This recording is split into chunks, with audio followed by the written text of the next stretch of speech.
जिवंत लोककलेचा उत्तम नमुना मंदारानी घोलप खेडकर. सध्या महाराष्ट्रात तमाशा ही लोककला लोप पावत चालली आहे. परंतु अनेकांच्या उपजीविकेचे साधन म्हणून तमाशा फळमालक स्वतःच्या हिमतीवर, जिद्दीवर आणि मेहनतीवर तमाशाला जिवंत ठेवण्याचा आटोकाट प्रयत्न करत आहेत. त्यामध्ये तमाशा महर्षी स्वर्गीय तुकाराम खेडकर, स्वर्गीय कांताबाई खेडकर सातारकर, रघुवीर खेडकर व मंदारानी खेडकर या कुटुंबानेच तमाशाला खरे वलय मिळवून दिले आहे. समई व थाळी नृत्य तसेच विनोद सम्राट म्हणून मास्टर रघुवीर खेडकर यांना तोड नाही. सध्या त्यांना राष्ट्रपती पदक मिळाले आहे. मंदारानी खेडकर यांची तर बातच निराळी. अजिंक्य देव यांच्या सारख्या सिनेमासाठी अभिनेत्री म्हणून त्यांना ऑफर होती. तशी अजिंक्य देव यांचे वडील डायरेक्टर रमेश देव यांनी कांताबाई खेडकर सातारकर यांच्याकडे पाठविली होती. परंतु तमाशासाठी मंदारानी खेडकर यांनी ती नाकारली आणि तमाशा हेच आपले जीवन समजून तमाशातील कामामुळेच लोक आपल्याला ओळखतात ही जाण त्यांनी ठेवली.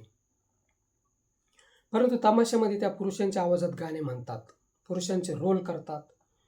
स्वर्गीय राजीव गांधी यांच्या हत्याकांडावर वगनाट्यात राजीव गांधी यांची भूमिका मंदारानी घोलप खेडकर यांनी साकारली होती आणि ती लोकांना आजपर्यंत ओळखता आली नाही.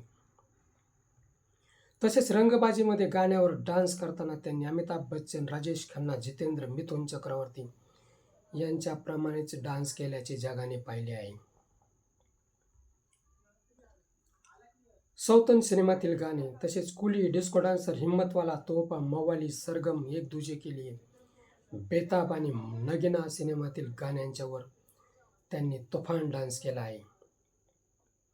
चित्रपट ज्यावेळेस रिलीज होतात त्यावेळेस गाणी तमाशामधून लोकांपर्यंत पोहोचविली जातात आणि ती लोकप्रिय होण्यामध्ये मंदारानी खेडकर यांचा सिंहाचा वाटा आहे. लोककला जिवंत ठेवणारी हिरोईन म्हटले तरी वावगे ठरणार नाही.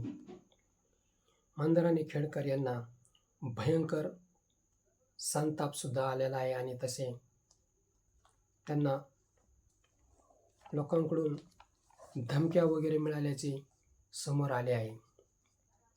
कारण त्या काळात उत्तर प्रदेशमध्ये फुलनदेवी या डाकोचा उदय झाला होता आणि फुलनदेवीनी ज्या प्रकारे उन्माद केला होता तसेच काही गावगुंड महाराष्ट्रामध्ये उत्माद करत होते आणि ते मंदारानी खेडकर यांना मिळवण्यासाठी त्यांच्या फळामध्ये जाऊन डॅशिंग धतिंग करत होते.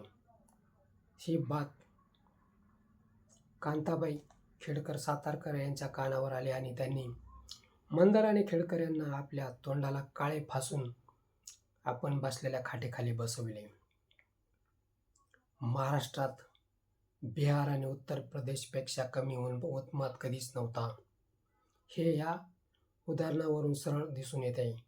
कारण त्या काळामध्ये बाई वाड्यावर या हे वाक्य तुफान गाजले होते आणि त्या वाक्याचे जन्मदाते होते निळूभाऊ फुले आणि अशोकभाऊ सराफ. त्यामुळे महाराष्ट्रात गुंडगिरी कधीच कमी नव्हती, परंतु त्या गुंडगिरीला पुरून उरले ते खेडकर कुटुंबीय आणि त्यांनी पोलिसांमध्ये तक्रार न करता पोलीस ठाण्यामध्ये रात्र घालविली आणि नंतर आपला पुढचा प्रवास चालू केला. पोलिसांनी या कामामध्ये त्यांना सहकार्य केले. राजकारण्यांनी ही गोष्ट ध्यानात ठेवायला हवी. राजकारण हे घडीच असतं, परंतु त्यामध्ये बळी मोकार जातात आणि कुणाचेही जातात, भले भले त्यामध्ये बळी जातात. आज सुद्धा बळी जातात. अशोक खरात काय किंवा कराड, वाल्मिक कराड काय किंवा इकडं हगवणे काय, हे काही धुतल्या तांदळासारखी माणसं नाहीत.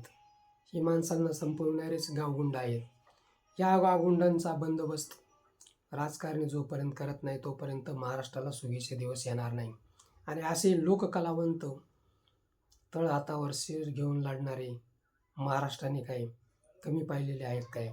त्यातील सर्वात वरचे नाव म्हणजे मंदारानी घोलप खेडकर होय.